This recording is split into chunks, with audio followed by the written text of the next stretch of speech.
দর্শক, আমি এখন দাঁড়িয়ে কথা বলছি যে ব্রিটিশ বিরোধী আন্দোলনের অন্যতম পুরোধা শহীদ তিতুমীরের নামে নামকরণ এই তিতুমীর রাজধানীর মহাখালীর এই তিতুমীর কলেজের সামনে থেকে দাঁড়িয়ে কথা বলছি। আপনারা দেখতে পাচ্ছেন যে তিতুমীরের যে মূল গেট রয়েছে এই গেটের এখানেই মূলত ছাত্ররা অবরোধ গেটে তালা দিয়ে অবরোধ করেছে এবং তারা বলছে যে স্বতন্ত্র ঢাকা কলেজ সহ যে 7টি কলেজ রয়েছে সে স্বতন্ত্র বিশ্ববিদ্যালয়ের দাবিতে নয়, তারা আলাদা একটি প্ল্যাটফর্ম করে আলাদা প্ল্যাটফর্মে তারা একটি পূর্ণাঙ্গ বিশ্ববিদ্যালয়ের দাবিতে তারা এই আন্দোলন করছেন। দর্শক, আপনাদের চলেন দেখাই যে তারা এখানে আন্দোলন করছেন এবং তারা বলছেন যতক্ষণ পর্যন্ত তাদের দাবি না মানা হবে ততক্ষণ পর্যন্ত তাদের এই আন্দোলন চলবে।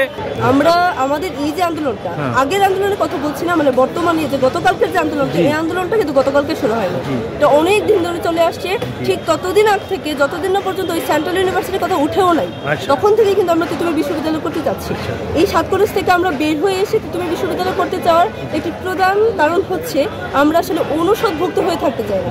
আমাদের গেটের সামনে ঢাকা সেন্ট্রাল ইউনিভার্সিটির একটি অনুষদ হয়ে আমাদের এই ক্যাম্পাস থাকবে, আমরা এটা চাই না। আমরা তিতুমীর বিশ্ববিদ্যালয়ের স্বতন্ত্র একটা অবস্থান চাই।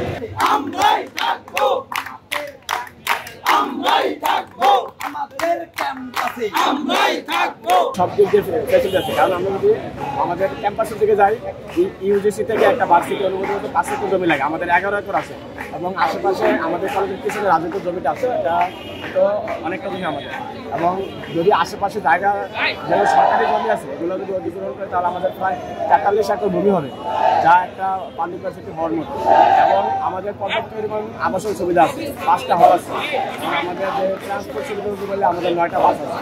এবং আমাদের ক্যাম্পাসে সহশিক্ষা কার্যক্রম 20 থেকে 22টা ক্লাব আছে, আমাদের রিসার্চ ক্লাব আছে, অ্যানালিটিক্যাল ক্লাব আছে।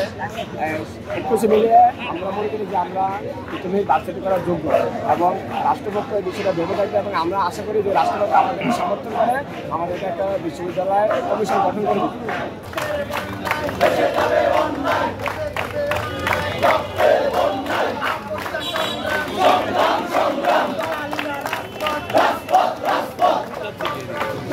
দর্শক, এক শিক্ষার্থী জানালেন প্রায় সকাল 10টা থেকে এই যে তাদের যে সংগ্রাম, এই যে আন্দোলন, তাদের এই আন্দোলন চলছে এবং তারা বলছেন যে যতক্ষণ পর্যন্ত তাদের দাবি না মানা হবে ততক্ষণ পর্যন্ত তারা এই আন্দোলন চালিয়ে যাবেন বলে তারা বলেছেন। পাশাপাশি অসংখ্য ছাত্ররা এখানে উপস্থিত হয়েছেন এবং তারা বলছেন যে দাবি না আদায় হওয়া পর্যন্ত তারা এই আন্দোলন করবেন। পাশাপাশি আজকে ক্যাম্পাসে